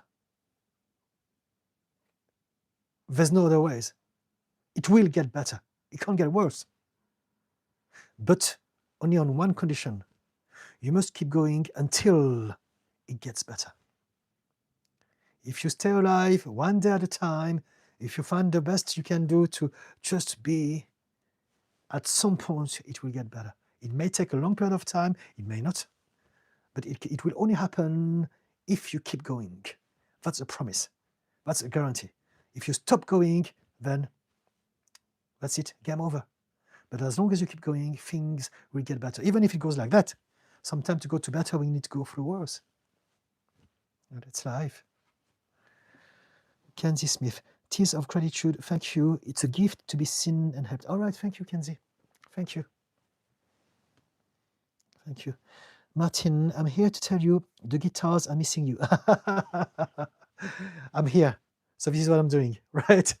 Guitars are helping people, right? And so at the moment, in the last many years, this is what I've been obsessed about. The mind, about understanding how to help others. I'm writing books on it. I'm very passionate. I love what I'm doing. But there's a part of me that would like to get back to music at some point. So maybe not now, maybe in a few years' time, I don't know. Maybe in many more years' time. But it's more like a personal project. I'm not going to do this because I want to be on the top of the pop or something like that. It's really about me expressing myself. And nowadays with YouTube and internet, it's possible. I saw on Thread a post from someone a few days ago saying, I'm 55 and today I've released my first album. It was my dream of a lifetime. And he did it on Spotify or a platform like that. I'm 55 myself. So I'm nowhere near that, because for me to do this, I will need to practice again. I haven't played for such a long time. I don't even know how to play anymore or how to sing. But I believe that maybe I can do it in my 60s, in my mid-60s, in my 70s. It doesn't matter. It's really about me doing something, whatever feels right at the moment. And at the moment, what feels right to me is to be there on YouTube with you guys and talk to you and write my book, create my content, look after my clients all week long, and expand my understanding of the mind and how to help this society become a kinder place for everyone. But also teach people how to, at an individual level, understand themselves better. That's my obsession. And because of that, I can't have music in my life. I used to paint as well before. I used to paint a lot. I used to do exhibition and stuff like that. So I have a lot of ways to express myself. But I can't paint at the moment. I can't play music, because if I do that, it's like opening Pandora's box. It will be impossible for me to take what I'm doing now to the level I know it can reach. I know that I can really do good, especially looking at the state of the world now. I believe that it's my vocation, it's my calling. I believe that all those things happening, as far as I'm concerned, so that I can do my thing to add it into how we can make this world a slightly less shitty world, maybe a better world. Let's try and be positive, by getting people to understand their own mind and why some people are like that and how we can change this. This is my mission. But Wayne Dyer said very famously, don't die with the music still inside of you. And so because of him, I'll make sure that at some point in my life, it could be in 5, 10, 15 years, I will publish my album as well and show the world all that music that has been inside of me all those years. Hyperion Solomon, that's one of the most powerful lessons in life. Awesome, Didi. Okay, thank you. pumpkin puff. I can do things, I choose to do them sometimes, normally after guilting myself into doing the task. Okay. Dante Japan, hello again. Hello, Dante Japan. Boycotto. I sleep most of the time and stay inside. What I can do now is nothing, but what I need to do is get a proper job. Get out of this house, noisy neighbors, live my life, no more numbing. Just do your best, mate. Do your best. Do your best. Whatever that you do, just accept that you have some limitations, and as long as you do your best, you've done something, and your best is good enough. Not only is it all that you can do, but also it's good enough. It's your best, right? The more you learn how to do your best, the better you'll become at doing that best, and you create a momentum over time. That's how we develop skills, and you will start to develop the skills, the momentum of being more hopeful, more optimistic, have more energy, have more ideas, maybe. But there are skills that you must develop over a long period of time. And the first thing that you need to get rid of that is holding you back is the shame, the guilt, the pressure, the FOMO, the deadline. I have to. You don't have to. Do your best. You are doing exactly whatever your nervous system is allowing you to do. No more, no less. So don't feel bad about yourself. If you want to heal, the best way to heal, the quicker way to do this is to let go of the pressure that you're adding to yourself. Right? You didn't choose to have depression. You didn't choose to have all of those things that are creating problems for you. So accept that, you know what, I'm going to change, it's going to get better, but for now, this is my lot. And it's okay. Because there's always another day. PKC. My wife left me and moved home to her mother's. I'm lost on my own. I don't know what to do. So I cannot do anything in regards to your wife or to her mother's, but we can talk about you. And so we can find out how you can look at the situation from a better angle. What you want to do is to reset your life, start all over again, learn, like a toddler of life. What can I do on my own? How do I wash the dishes? How do I do my bed? How do I wipe my bum? I'm joking. I know that you know that. But basically, start from scratch. How can I get going? How can I organize my week? How can I have a plan? I'm going to go to work. I'm going to go to the gym. I'm going to socialize, meet my friends. I'm going to go to football, or whatever that it is. Learn how to do this structurally and get started. And if you feel lonely, oh, how can I feel less lonely? Maybe I can go out. Maybe I can date using the dating apps. Maybe I can meet people on the internet. I don't know. Maybe I can ask my friends. Whatever it is, all you need to do is to learn a new skill, reset from scratch. But if you expect your life to be like it used to be back then you will suffer. We tend to expect for things to be like they used to be. But life keeps moving forward. The whole universe moves forward. Growth, evolution, expansion is the nature of all things. And so we must move forward. We must change. We must reset. We must recalibrate. We must readjust. We must always be aware of the change and learn how to change. Learn how to embrace that change, as opposed to trying to go back to where we used to be. And I know that it's very hard because if you've lived with your wife for a long time, your whole brain is used to that. Every moment, every action, every thought is connected to your wife. So it's going to be a lot to change. However, the good news is that your brain is designed for that. There's something called neuroplasticity. It's a very simple process. Your brain adapts to everything that you do over repetition and time. That's it. Whatever you do, whatever habits you have, habits of thoughts, habits of emotions, feelings, sensations, habits of actions, habits of reactions, habits of perception, they're just habits. Your brain is a machine that creates habits for you. It recognizes patterns and it produces patterns. That's all that it does. And so what it means is that until your last day on this planet, your brain is constantly adjusting, readjusting, learning, adapting to whatever you give it. So it's going to be hard at the beginning because it's going to resist what is new. Your brain wants you to keep doing the same thing. That's why you keep on thinking about your wife. But if you can start from scratch, today I am a new self. I am not my old self anymore. My wife, we had some good memories and some bad ones. I'm going to cherish the good ones and I'm going to move forward because I deserve it. I can start from scratch. There are millions of people out there. I can do it on my own first. And maybe at some point, I may be able to invite some new people in my life as well. This is your life. There are zillions of people out there. There are plenty of them for you out there, are waiting to get to know you and to love you. And so, yes, focus on starting all over again and learn how to do all the things that are new and different. As opposed to trying to go back in the past. Does it help at all? We can talk more about this if you want. Add weight. I'm 17, obese, failing student. I can help myself. 17. So, failing student. Is it because you are doing something that you don't enjoy? Or is it because you can't concentrate? Obese. We can talk about this. You need to find out what is your priority. I need you to give me one thing. What is the one most important thing for you to address right here and now? I think that what you want to do really, for me, just based on those 1, 2, 3, 4, 5 words. I'm 17, obese, failing student. What I would like to do is to suggest to you to learn how to appreciate yourself, learn how to love yourself, learn how to accept yourself. But again, I don't know you. I don't know your situation.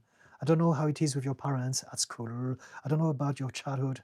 So I would need to know more in order to be giving you any advice, really. Jane D+. Dumbbells and quitting smoking saved my life. Okay. And my cat, of course, couldn't have done it without him. Okay, good on you. Yes. Training physically, moving, having some emotional connection with the pet, the cat, and quitting smoking, looking after your body. Yeah, those things are very important indeed. Yeah, good on you. Add weight. How can I help myself? So I read that. So tell me more about yourself, please. Add weight. Abide. Just hit the gym and keep moving forward. Rumination causes all those mental health problems. Depression can't hit a moving target. So it's not that simple. It's very important to highlight that it's not that simple. It's true that exercising and moving helps. But there's so much more to this. If we tell people, just go to the gym, we're being very cruel, very unkind. We're lacking of empathy. We don't realize that maybe for you it's easy. Maybe for some people, some of your mates, it's easy. But for a lot of people, it is not easy at all. For a lot of people, it's super fucking hard. And so we don't want to trivialize things just because we can do this. This is what empathy is about. It's really realizing that because I can do this doesn't mean that everyone can do it. Because I don't suffer from that doesn't mean that their suffering is not real and valid. This is what empathy is about. Now, does it matter? Yes. I love the gym. I agree with you. I lift weight. I think it's amazing. But there are also a lot of other things that comes into play. It's not just going to the gym or not. It's like saying to people who are overweight, just go to the gym. No. People who are struggling with their weight, it's because of some subconscious baggage that they have, some emotional wounds, some trauma, some associations. And because of that, the problem is not the food, it's how they feel about themselves. And as long as we're looking at the food or the gym, we're going to make them feel worse. Why are you so greedy, disgusting, fat, lazy? They have enough on their plate. Maybe they have some trauma. And maybe food is the only way to soothe their nervous system. So we want to be kind. I want to realize, you know what? In my experience, the gym was great. Try this. But if not, there may be something else. And in reality, it's not just this or that. Anything that we have is always, always, always the result of many things. It's never just this or that.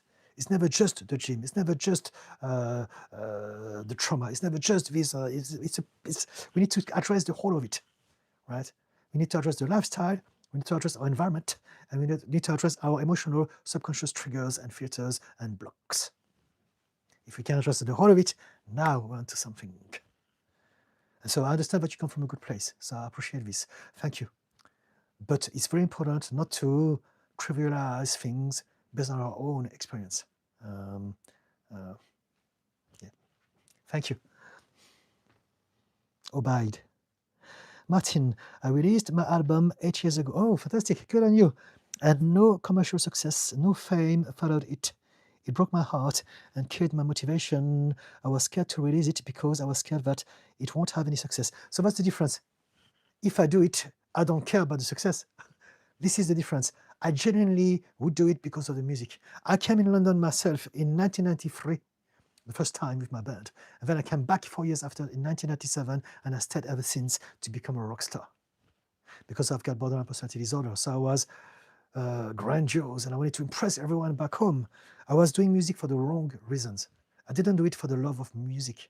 I loved it, but I did it because I wanted to impress people. I wanted to show everyone, look, if you loved me, you'd be my friends. And now I'm going to ignore you because you don't deserve me. And that's the wrong reason. But because of that, I couldn't make it. I came to be a rock star, but drugs, depression, anger, rage, all of those prevented me to do anything at all. But that's because I was doing it for the wrong reasons. If I didn't have my problems, if I was not addicted to drugs and alcohol, I would have done it for the music. And that's how people succeed. When people do it for the art, for the doing, for the performance, for the connection with people in the audience, for the whole creative process, now that's how you create something. If you do it just because you want to sell albums, if you want to have a recognition, then that is going to be limiting your power. And so my advice to you, try again, but this time, forget about the outcomes. Just do it because you love your music. And the more you do this, the more you will attract the right people.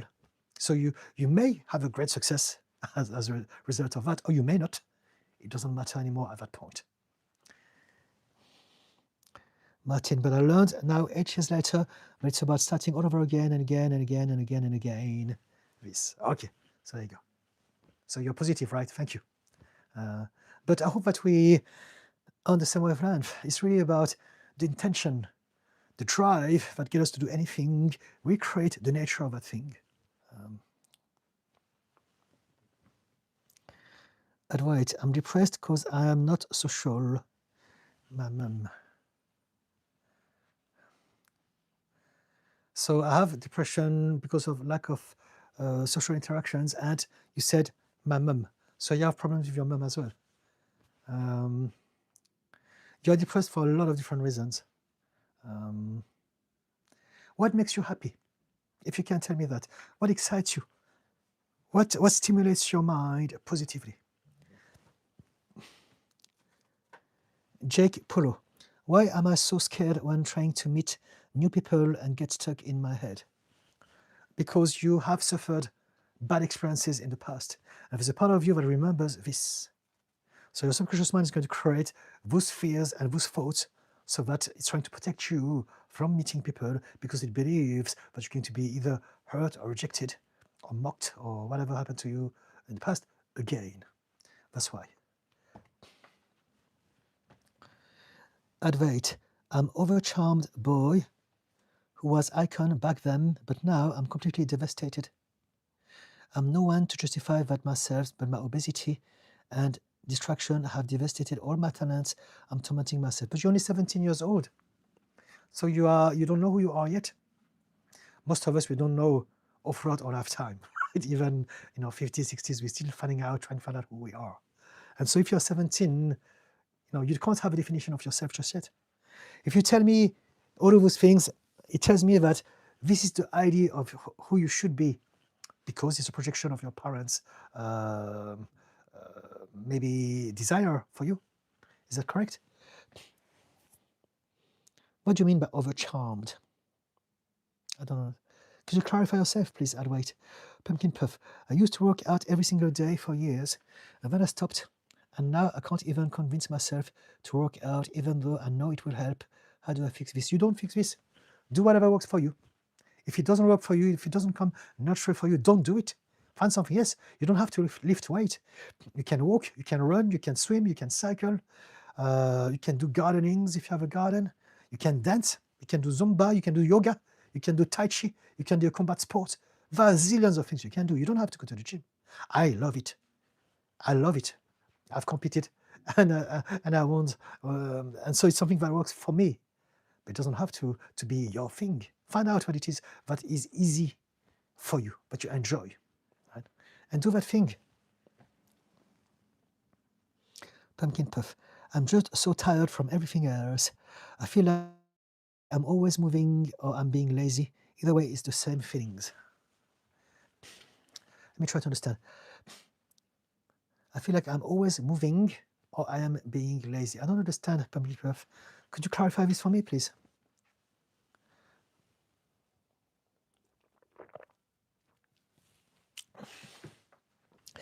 Pumpkin puff. I liked how I felt when I thought I was healthy, but I understand what you're saying.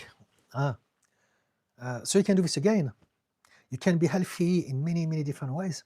Right? It's about learning how to do it in a way that comes easily to you. You know, health is a big word. We're still all learning how to make this happen, even science itself. And so, if you want to be healthier, consider that health comes in many different shapes. It depends on which way you look at it. You get mental and emotional health and physiological health. They're the same. So do whatever you can. If you look after your mental health, that will look after your physical health. If you look after your physical health, that will look after your mental health. It's all the same. You're not a body and a mind. You are one entity, and it's one thing, it's the same, but the angle from which you're looking at it from will determine what you're seeing. So if you look at yourself from a biological perspective, you're a body. If you look at yourself from a psychological perspective, you're a mind. If you look at yourself from a spiritual perspective, you're a soul. If you look at yourself from a societal perspective, you're a citizen, and so on and so forth, right? To your mum, you're the child. To your friend, you're a friend. To your enemy, you're a foe, and so on and so forth. And so it's about realizing that you're one entity, and as far as your health is concerned, if you look after your mental health, that will help with your physical health. If you can also do your physical health, some aspect of it, that will also help. Do whatever you can. A little bit of this, a bit of that, as opposed to trying to be perfect. What does Men's Health or Women's Health magazine says? I used to be obsessed with that magazine for a long, long time. And so don't worry about that. Do what you can. Maybe you think, okay, I'm going to learn more about nutrition. I'm going to make sure that I eat a little bit more of those things and a little bit less of that thing. And when it comes to moving, maybe I can go a little walk. I can do a little bit of some exercises with my body at home. 5-10 minutes in the morning. There's a lot of videos on TikTok. Some stretches, whatever it is. Do things that you can do and add it into the mix. And eventually you do more and more. Maybe practice breathing technique, mindfulness, meditation, that sort of things. And the more you learn about how to look after yourself mentally, emotionally, physically, the more you will feel better about yourself. But it's not about, oh, it's not good enough. You're doing this, if you compare yourself with, I don't know, Jane Fonda or Mr. Motivator, that tells my age. Let's say if you compare yourself with, what's the name of this guy? Some fitness guys, then you may think, oh, I'm not healthy enough. We're all different. Don't do this. I'm not sure what I thought about Jane Fonda, but Olivia Newton-John. Anyway, just expand your understanding and actions that you take regularly in regards to your mental and physical health. That's what I'd say. Focus on learning and gathering new, better habits that you accumulate over time, right? Thank you for the little heart. Martin, I thought for years that my music is only good enough if I have commercial success. It's not true. So it's not true. Not true at all. Look at the state of the charts. I'm sure that you know about a lot of terrible music that were very successful, right? I'm not going to mention any name, no hate here. Please don't say any word. But we all know some bands that we think are overrated. But that's because we don't like it. Some people like it. And so it doesn't mean anything at all. Some people are excellent. I'm sure that you also know some obscure acts that are amazing. Some groups or some singers or some performers that you think it's so unfair, they should be successful, and yet they're not. And so it doesn't mean anything at all. It's really about your relationship with your art. What are you going to produce? What are you going to channel? What sort of stuff are going to go through your body and your mind and come out through your fingers and your voice? How are you going to materialize that energy of creativity in your life? It's about the doing. It's not about the product. And as you become better at going with your flow, then your product will become also better. And at some point, the right people will get it. Some people will love it. And even potentially a lot, I don't know. But the most important point is for you to have the right drive, to have the right energy behind it. Don't do this for the outcome. Do it for the doing. Advait up. Overcharmed means I was class representative in loop. I used to be good at studies, but when I stepped in grade 11, I started getting distracted because of some girls had white shorts. But again, you're just 17 years old, right? If you're 17, you know what? Explore your life. Start, do your best not to overthink about what if, about what you should be doing. Instead, try to be in the moment. The younger we are, the longer time seems, because everything is new.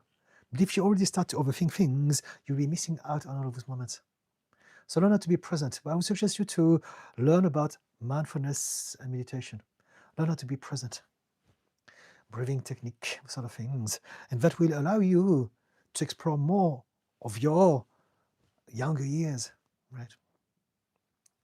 The more we get older, the faster time seems, because everything we've done it before. So everything is automatic pilot. But when we're young, the whole world, every day, every moment is a discovery. It's exciting. It's new. And so I would suggest you to do this. Try your best to remind yourself that you can either overthink things, compare, feel bad about yourself, or just learn to be present and appreciate whatever life brings you one day at a time. Pumpkin puff. Oh, sorry, I mean, I'm busy, so I'm running around because I'm tired, or I'm being lazy because I'm tired. So let me try to understand. I mean, I'm busy, so I'm running around because I'm tired. Or I'm being lazy, but I don't understand. Oh, it just punched my brain. Let's try again. Could you clarify this again, please? Because you explained it, I'm busy, so I'm running around because I'm tired. But you just said you're busy. So it's not because you're tired. You're running around because you're busy. Which one is it? Could you clarify yourself, please? I want to understand. Advait, people around me are so overambitious. Okay, so let them be. It's their thing. Do what feels right. Listen to your body. Okay, here's my tip for you. Learn how to feel. Learn how to prioritize feeling good as opposed to being good. Being good is, I must do that, I must do that. I must compare myself. I must be better than them. Instead of feeling good, how do I feel? Follow your body and do things that makes you feel good. So it can be some hobbies, some things that you prefer, some studies that you have more interest on, go in those directions. Focus on feeling good. Advait, they just consider me true scholar, but indeed they are innocent traitors. But the one who is cheater is me. It's me who I look myself from. You're overthinking things, Edward. There's too much things here in your brain. Follow your body. Follow your feelings. Otherwise you're going to keep suffering like you are already.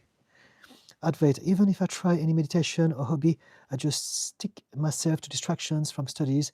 Because do you enjoy those studies or not? Very often, when that happens, it's because we're doing things that our parents want us to do. If you don't like to do those things, your whole body, your whole subconscious mind will resist and fight against it. Right? I just have to find myself into studying. My parents have high ambitions from me and are poor. So there you go. So if they're poor and they need you to do this to save them, think about what is more important to you. So I believe that you want to succeed because you want your parents to be proud of you, and you want to be able to help them financially, right? So I get it. I would normally not advise that because you should be doing what we want to do, but it depends. It can be complicated. And so now I understand your situation. You're trying to force yourself to do something that you don't want to do, but you feel that you have to in order to help your parents, right? So what I'd say is that the best way you can do this is to minimize your exposure to stress. The more stress, the more pressure, the more guilt, the more shame, the less you'll be able to use your intelligence. Your brain will not be optimized. If you want to use the most of your brain, the most of your memory, you need to minimize stress. You need to minimize anxiety. You need to minimize overthinking. How do you do this? By learning how to meditate, doing things that make you happy, and do what you can. When it comes to studies, do what you can. Think to yourself, I'm going to do my best. I'm going to study for that amount of time. I'm going to have some breaks regularly because I understand that my brain needs breaks in order to process information. I'm going to make sure that I sleep so that when I sleep, my brain can get rid of the thing that doesn't serve me. And in the morning, I'm more optimal. And then as you do that, you'll be giving yourself more chance to succeed. You may not succeed to the level that you want to succeed, but it's okay because you would have done your best. If you're trying too hard, I need to succeed, I need to, but for whatever reason you can't, now you're making your life harder because you're creating stress and pressure. So now your brain that you need to study is not going to be optimized, it's going to be overwhelmed by the stress, by the pressure. Yeah. And so learn how to let go of the pressure by accepting that you may not be as successful as your parents want to. You may fail some exam, it's okay. Because you need to look after yourself in the long run. You need to make sure that your brain is optimal. In other words, focus on minimizing your exposure to stress, pressure, overthinking, guilt, shame, or any of those things. We're being practical here, right? Does it help? Does it make sense? Advait. Pumpkin puff. Yes, I feel like I thought I was healthy when I was physically healthy, but not mentally healthy. Now my mental health is being worked on instead of physical. It makes me feel weak. It's not one or the other. It's the same. Your body and your mind work together. It's just that sometimes we put focus more on the angle that looks at us from the body or from the mind perspective. Martin, thank you. Thank you. Pumpkin Puff. From the music standpoint, it seems that the point is just to create because you want to create, not because you want people's approval. Yes, yes. When we do things to get people's approval, what we do will never be as good as if we did it for the love of doing that thing. We may get to some things, but it will never be as good. And also the experience itself won't be as good. Because we're coming from a place of need for approval, from a place of lack, as opposed to from a place of high energy, drive, flow, excitement, creativity. Creativity is one of the, along with love, is the highest vibration we can have. Pumpkin Puff. I'm sorry, Ahmed, I do a lot of chores and that makes me tired. Okay, I get this. So I have no extra energy or have no energy, so I do nothing. Either way, I'm not working out. Do what you can. Organize your life so that you know that you need your energy for different things throughout the day. Realize that every morning you have a limited amount of energy, a limited amount of focus, a limited amount of time. And so distribute it accordingly. You're in charge. Decide, I'm going to use that time, that focus, that energy on that, and then that, and then that. But in order to make sure that you have more, you want to do things that makes you feel happy, that makes you feel good. Do things for you, whatever it is. You know. Again, listen to your music, go for a walk, dance, sing, watch some comedy, like 5-minute clips, whatever. Do things that makes you happy so that you can re-energize yourself. A bit of meditation, practice gratitude, whatever that is. Realize that you can actually do a lot of things. You may not be able to do exactly everything, exactly when and how you want it to be, but you can do a lot if you can organize yourself to distribute it and also replenish as you go along the way. It's like video games. When you go through a video game, you need to replenish in energy or bullet or whatever that the video game is about to continue. And it's the same. You have an amount at the start of the day, but you can also get a little bit more throughout the day if you do the right thing. Pumpkin Puff, but I get it. I should only do it if it works for me. Okay, yes. Pumpkin Puff, I didn't mean to punch your brain. Thank you. It happens. Fudu, oh hello Fudu. Yes, it's not worth it in the end. Sometimes what you worry never becomes reality. Something else does. In reality, most of our worries never happen. I don't know. Some people come up with all sorts of numbers, and it's all very arbitrary because we're all different. But I'd say 99% of our worries, even not 99.99999999999% of our worries, never happen for the vast majority of us. Now, for some of us, it does happen, but it's not because we are worrying about it. It's because of a lot of different reasons. The point is that worrying doesn't make anything better. Pumpkin Puff. Thank you, Didi. I hope you have a good evening, and I will go watch your long form video now. Thank you. Because it's 8 o'clock. Fantastic. Thank you so much. Yes, guys, it's 8 o'clock, so I'm going to say goodbye now. Just as Pumpkin Puff mentioned, please, if you have time, if you have interest, do check out my long form video that I put out today. It's called Don't Believe Everything Your Mind is Telling You. It's only 8 minutes long. Also, for those who are new to my channel, I come here live on YouTube every Wednesdays and every Fridays, every week, from 6 to 8 p.m. UK time. So if you want to continue the conversation, come back next time. Make sure to subscribe so that you can see maybe a notification that I'm going to go live. And also, if you know anyone who could benefit from that sort of help, get them to join to subscribe as well to my channel. I put about 3 short videos every day and 1 long form, longish, less than 10 minutes every week, and I come live twice a week. So I do spend quite a lot of time on YouTube. If you have any questions, any queries about stuff that you would like me to cover on my next video, let me know. I think now we agreed on self-sabotage and procrastination for the next one. And that'll be it for today. Let me see if there's any last comment.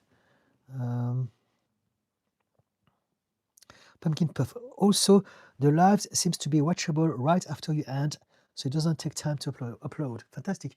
Okay, I think it depends. I think every day is different. But yeah, good news. Yes, I forgot to say that. All the live streams that I do are on my channel at some point whenever YouTube has uploaded it. So in the past, it would take 24 hours, maybe 48 hours, but according to Pumpkin Puff, it's instant. So if you heard about anything that you found interesting and you would like to retrieve the information, you can replay that live stream once it's uploaded sometime. It will be on my channel.